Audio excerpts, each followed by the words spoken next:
So imagine having a digital blueprint of your life where you can see what happens tomorrow and then make decisions today that influence if you're going to be on time, if you're going to be organized, perhaps if you're going to be productive the following days.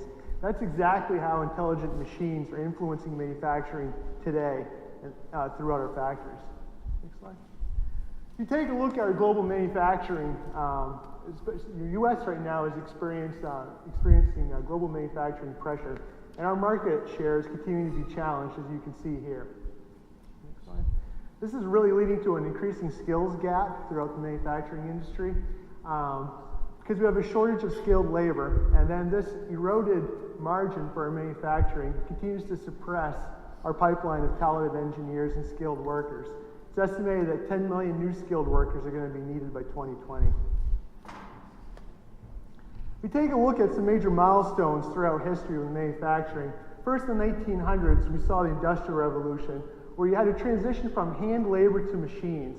This increased the overall output and also offered much better repeatability for assemblies. In 1930, Henry Ford introduced the assembly line. This was cutting edge because you had a moving assembly line that was bringing the work to the laborer. Therefore, you had a lot less queue time, and you're able to move the parts through the operation. In 1980, Toyota introduced the lean production system. This allowed you to have flexible mass production where you're constantly going after waste streams that would slow you down. And then currently and moving forward, GE's brilliant factory is introducing intelligent machines that really enable a factory to never stop. You're always producing parts. So what is a brilliant factory? At its core, a brilliant factory has a digital backbone for a self-improving factory ecosystem. Effectively, you're collecting all kinds of data and information, and you're feeding it to machines so it can be more intelligent. It's creating a digital thread, if you will, or a digital twin of the parts that you're manufacturing. And that allows you to see the future, to see problems that are happening, see problems that are coming up, and to enable the machines in the factory to respond to those within minutes instead of months. And from that, you never stop production. At the heart of this, that really makes this work, is intelligent machines. So what makes a machine intelligent? First, machines that speak to us. So by connecting machines and listening to them, we're able to recognize problems with the machine. For example, the machine needs maintenance or it needs to be updated, and we can take care of those quickly instead of having to wait for a machine to fail. Benefits of that are higher availability. Machines also add sensors to them so that they can learn.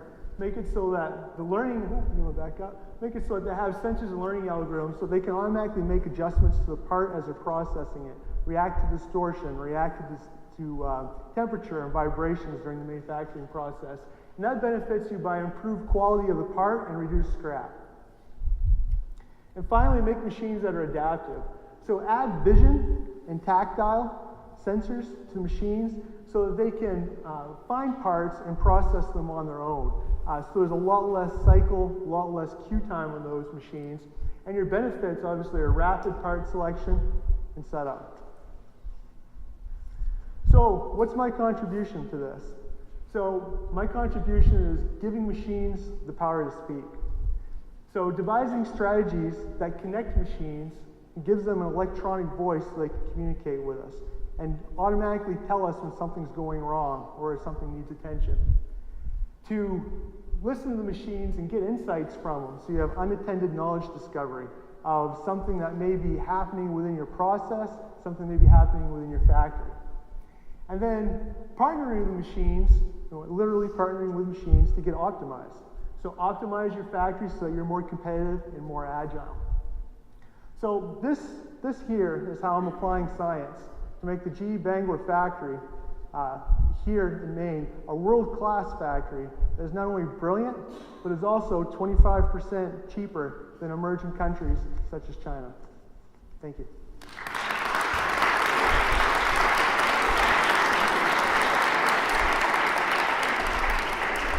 Thanks, Kraig. That was fantastic. Any questions? I've got plenty. So I'm gonna start off. Who's your biggest competitor in the brilliant factory design, or is this GE leading the way and no one else is doing it? It's really GE leading the way. If you look, our main competitor for a lot of our products would be Siemens over in Germany. You see them compete with us against steam turbines. You also see them compete with us against many other technologies. And they're developing their own system of machine monitoring, of Brilliant Factory. But they're nowhere near as far along as GE currently is.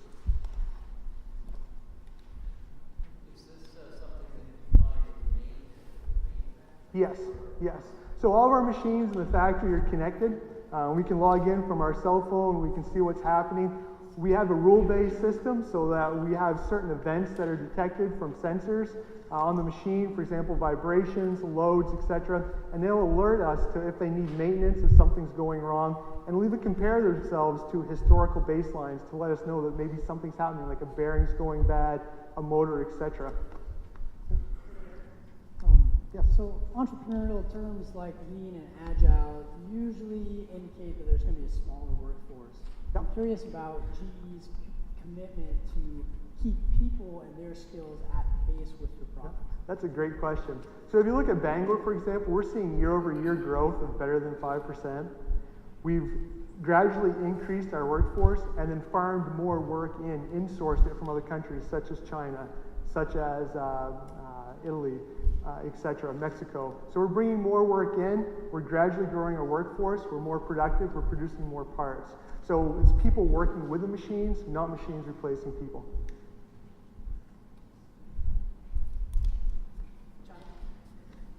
Yes?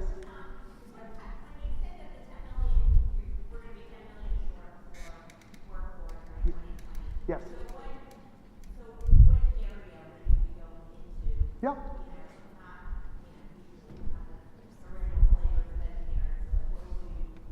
Right.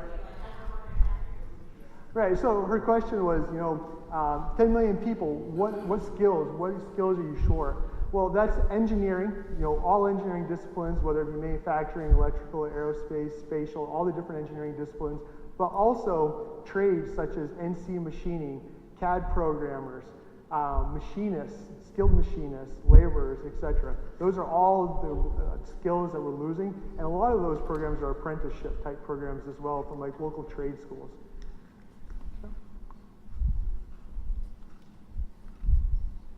I would like to ask the audience if you guys knew that GE had a plant in Bangalore? It's like 4 Good people. work. How awesome is this that they're here, huh? Not only that, but world leaders in creating Brilliant Factory. All right, thanks. Thanks very Thank much, you. Kraig.